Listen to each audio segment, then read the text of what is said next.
Assalamualaikum warahmatullahi wabarakatuh. Salam guru penggerak, tergerak, bergerak, dan menggerakkan.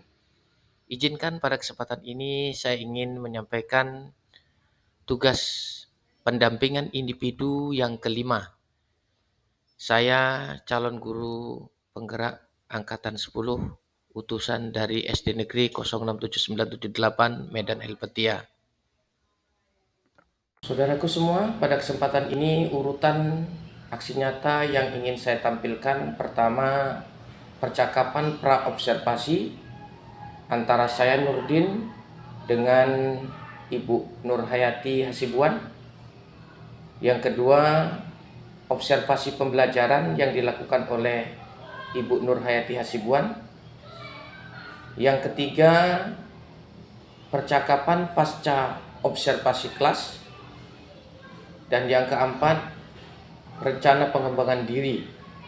Dan terakhir, dialog antara saya sebagai supervisor dengan pendamping individu Ibu Dewi Agustina Lubis. Terima kasih, selamat menyaksikan.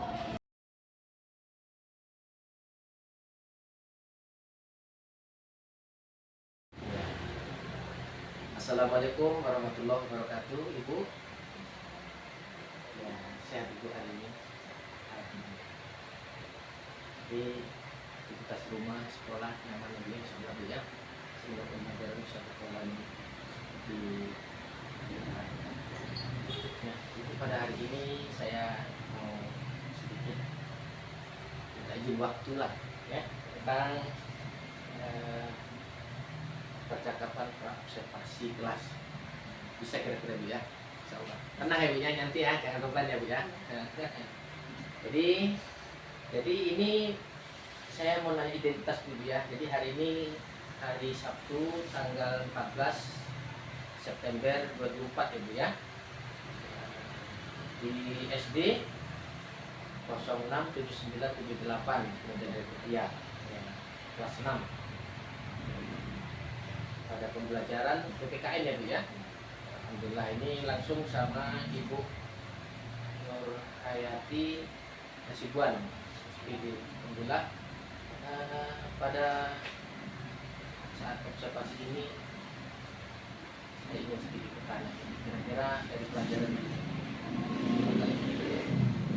lakukan nanti kira-kira tujuan pembelajarannya Tujuan pembelajarannya pertama, anak-anak tersebut mengidentifikasi norma-norma yang berlaku dalam kehidupan bermasyarakat. Kemudian yang kedua, anak-anak dituntut harus tahu apa sebenarnya akibat dan sanksi yang didapatkan dari setiap norma. itu aja Bu ya. Itulah mudah-mudahan tujuan yang diharapkan itu ketika pembelajaran nanti sama tercapai ya. Kemudian kira-kira area pengembangan yang tidak dicapai itu Pertama, anak-anak mengidentifikasi norma-norma yang ada. Kemudian anak-anak juga dapat memberikan contoh dari setiap norma. Norma kan terlihat, setiap norma tidak menjadi ya, jadi pengembangan itu dilanjutkan dengan contoh biar anak-anak gampang mengikuti ya. Kalau langsung penjelasan tanpa ada contoh mungkin anak-anak akan susah ya. Dengan adanya contoh yang diberikan, insya Allah mudah-mudahan area pengembangan itu yang tidak dicapai bisa lebih gampang. Kemudian untuk mencapai itu Ibu kan punya strategi ya.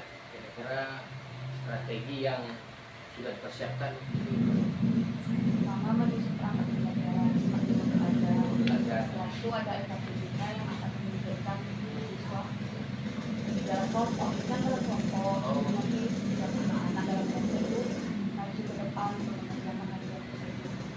Dan setelah itu diberikan juga video tentang model tersebut.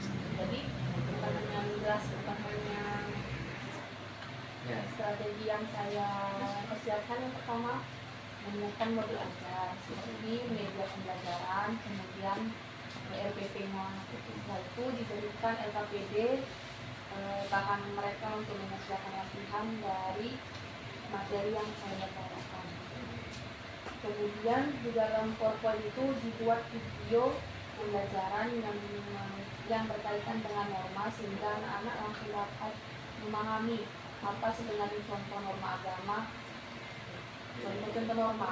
Kalau misalnya tanpa video kan hanya dijelaskan contohnya, misalnya contoh norma agama itu kan melaksanakan ibadah kan harus kita tunjukkan video pembelajaran video tentang anak-anak melaksanakan ibadah. Ya, bagus itu ya, karena memang dalam dunia pendidikan itu apa yang Anda dengar lupa. Jadi kalau belajar hanya mendengar saja siswa itu nanti lupa. Apa yang Anda lihat ingat. Jadi kalau hanya sekedar anak itu melihat apa yang telah kita ajarkan sekedar ingat. Tapi yang lebih bagus apa yang Anda kerjakan berarti Anda paham. Dengan melihat video itu, apalagi tadi ada diskusi Bu ya. Insya Allah mudah-mudahan itu bisa menambah memori mereka untuk mengingat pelajaran yang diberikan. Itu merupakan satu strategi yang bagus Bu. Saya coba langsung ya. Ya, dari beberapa uraian Ibu berikan setelah observasi tadi, insya Allah mudah-mudahan hal ini bisa dilanjutkan yang lebih baik, ditingkatkan lebih baik itu ya, insya Allah. Alhamdulillah. Saya kira untuk sementara ini observasi yang kita lakukan pada hari ini di sini Bu ya, insya Allah kita lanjutkan di waktu yang datang. Terima kasih.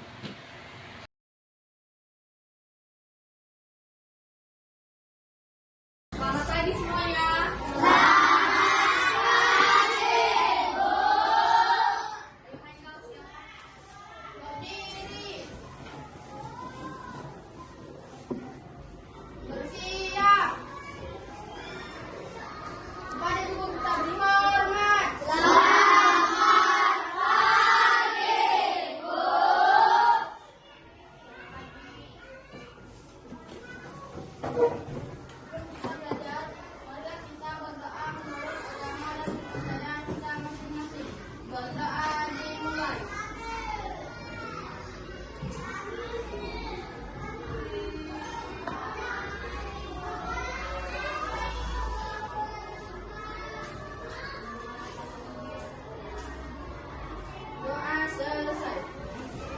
Ya, seperti biasanya sebelum kita belajar, kita menyanyikan lagu wajib nasional, yaitu lagu sorak-sorak.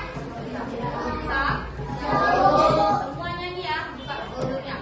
1, 2, 3.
Baiklah, kita mulai pertandingan.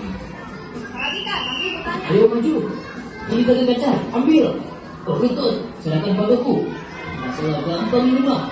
Ayo semuanya maju, nanti yang oper. Belum itu mana? Asli cepet. Ya, Dr. Kaca gimana sih? Katanya bisa main bola.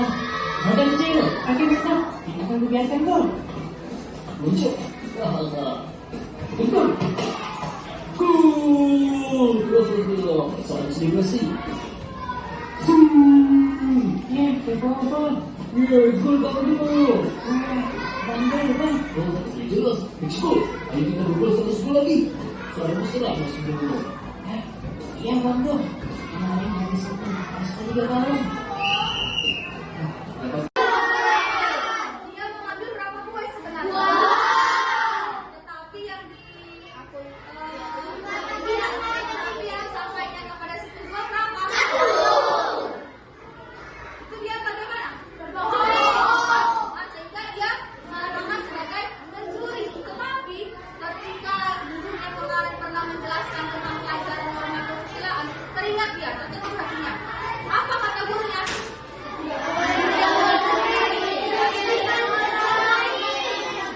Jangan mencuri karena bisa jadi merugikannya.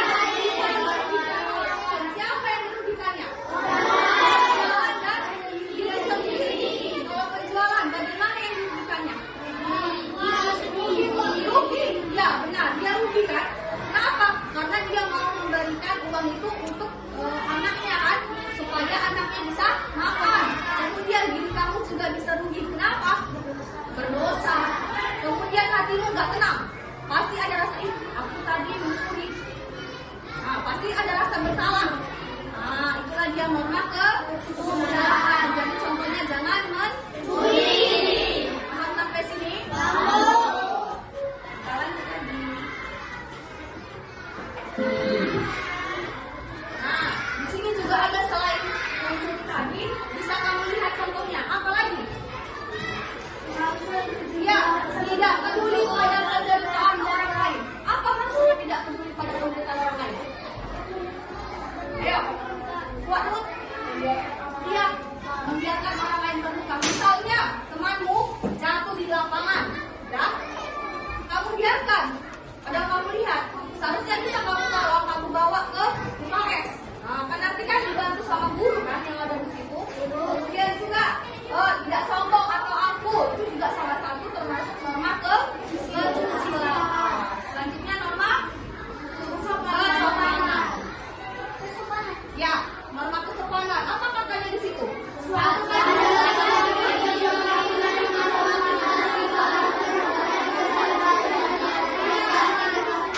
Tingkah laku yang berlaku di masyarakat, berarti kelakuan kamu. Bagaimana kelakuan kamu di sekolah, di rumah, dan di bermasyarakat. Apa contohnya?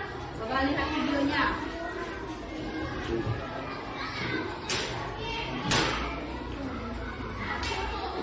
Sebelum berangkat ke sekolah, sebaiknya membangunkan dengan kepada orang tua, seperti yang dilakukan ibu.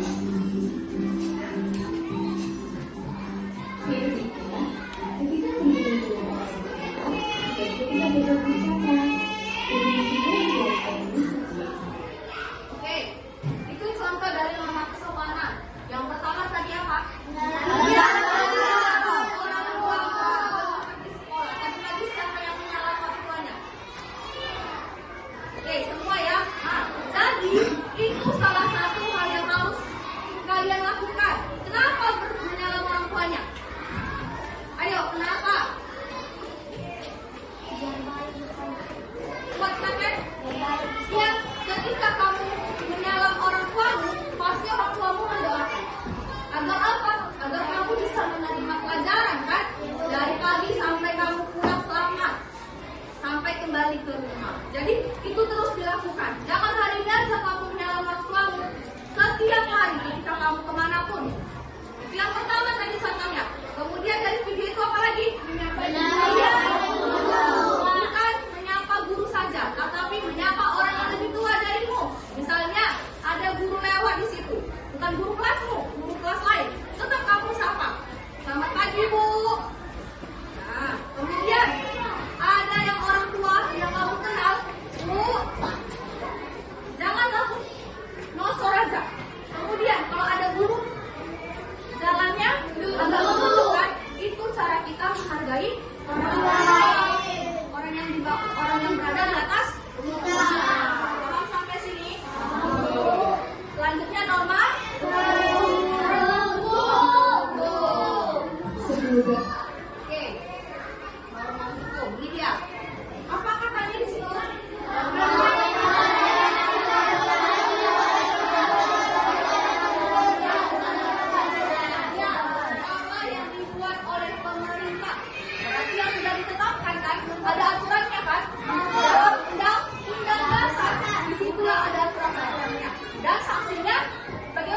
tegas. Tegas artinya sanksinya lebih kuat daripada norma-norma yang lain. Nah, apa contohnya? Coba lihat videonya.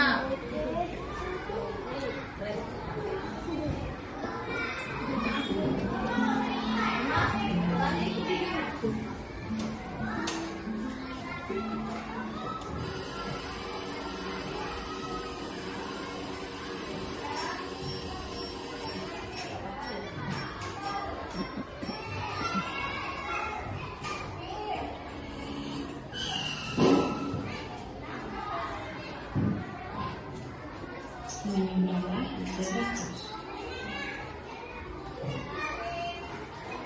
Selalu lihat kiri dan kanan sebelum kamu menyerang.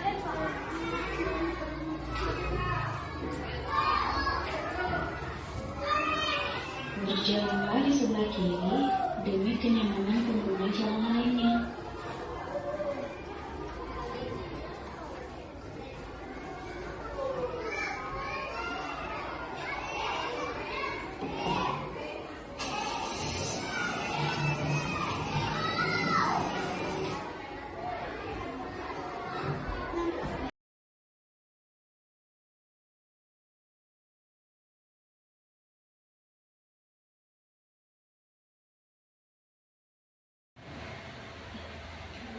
Ya, assalamualaikum warahmatullahi wabarakatuh. Waalaikumsalam.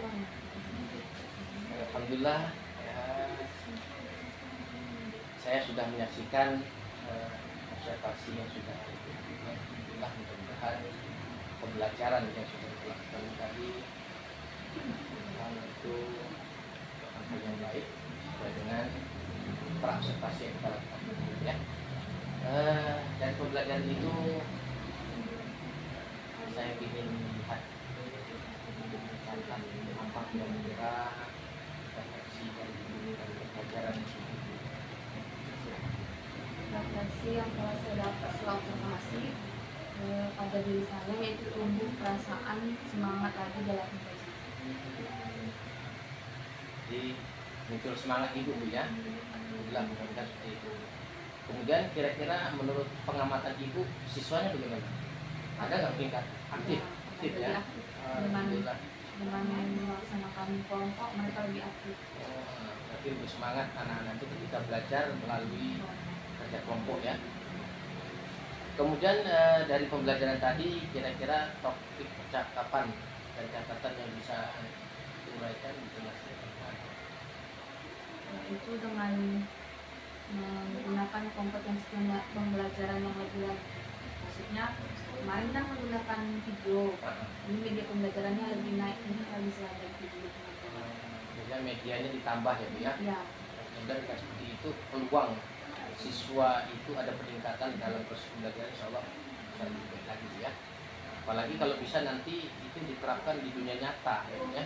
Karena pembelajaran itu tidak hanya sebatas di dalam ruang kelas, tapi bisa langsung nyata di dalam kehidupan sehari-hari. Kemudian di sini saya ingin informasi kira-kira rencana tindak lanjutnya gimana? Memperbaiki pembelajaran sebelumnya dengan menambahkan sumber-sumber pembelajaran yang lain. Gitu ya. Jadi yang sudah ada ditingkatkan, yang belum ada ditambah lah ya.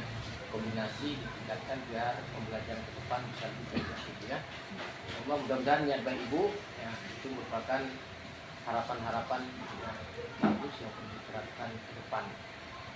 Nah, dari percakapan observasi ini kira-kira insya Allah mudah-mudahan ada kira-kira nilai positif yang perlu kita tingkatkan ke depan. Maka mungkin dari saya yang bertanya ada ya, kira-kira cocok ya. Allah mudah-mudahan yang baik ini bisa diteruskan. Oke, terima kasih Ibu. Ini dulu acara pasca observasi kita. Ke depan insya Allah mudah-mudahan bisa lebih baik lagi, yang sudah baik lebih baik lagi ya. Akhirul kalam, assalamualaikum warahmatullahi wabarakatuh. Ya, jadi kan Pak, setelah ini kita mau refleksi nih Pak, kira-kira ya kan, berdasarkan hasil pemetaan Bapak lakukan itu, Kira-kira bagaimana hal tersebut mempengaruhi proses pengambilan keputusan yang Bapak lakukan? Pengaruhnya itu membuat anak itu sadar bahwa yang dilakukan itu salah dan ke depan agar melakukan perubahan. Jadi saya berusaha menerapkan kesepakatan kelas karena kan kita tahu tidak boleh memberikan hukuman. Jadi saya coba menerapkan kesepakatan kelas, atau mungkin diperluas di sekolah ini ada kesepakatan sekolah. Contoh ringan itu ketika anak terlambat masuk, dia harus menerima konsekuensinya, walaupun tidak disebut dengan hukuman, tapi ada kesepakatan sekolah ketika terlambat barisannya dipisah sehingga nampak dengan siswa yang lain terlambat gitu. Nah, sehingga orang tuanya pun menyaksikan. Seperti semalam saya piket itu, orang tua wali berkata, bagus Pak, anak-anak diberi seperti itu, mudah-mudahan ada perubahan ke depan. Kebetulan anaknya kena gitu, terlambat masuk. Nah, jadi tidak beri sanksi tapi membuat anak itu dengan harapan bisa berubah ke depan gitu. Itu dari segi keterlambatan. Ada juga siswa yang suka tidak masuk sekolah. Itu ada siswa saya itu si Winda. Alasan ketika saya coba wawancarai itu, alasannya tidak ada yang mengantar karena kebetulan orang tuanya itu hanya satu, yang satu dia bilang TKI ke luar negeri, jadi anak ini agak kurang terurus, ibunya di luar sehingga anak ini hidup dengan ayahnya pun sibuk mencari nafkah, sehingga terkadang diantar oleh abangnya pun sibuk dengan sekolahnya sendiri, sehingga karena tidak ada yang mengantar, anak ini tidak sekolah. Kemudian tempat tinggalnya jauh dari sekolah ini, menyeberang dari Jalan Sumarsono, ini jalan besar, dia tidak berani kalau nyebrang sendiri, nunggu bantu orang tua. Tapi setelah saya coba dialog, mencari solusi, akhirnya anak itu berbicara sendiri, nanti Pak saya coba hubungi ada saudara dari ayah, ya, mungkin kalau abang saya tidak bisa mengantar. Demikianlah pelaksanaan aksi nyata yang saya lakukan, yang sudah sama kita saksikan, mudah-mudahan bermanfaat dan untuk depan bisa ditingkatkan lebih baik lagi. Akhirul kalam saya padakan sampai di sini. Subhanakallahumma wa bihamdika asyhadu an la ilaha illa anta astaghfiruka wa atubu ilaik. Wassalamualaikum warahmatullahi wabarakatuh.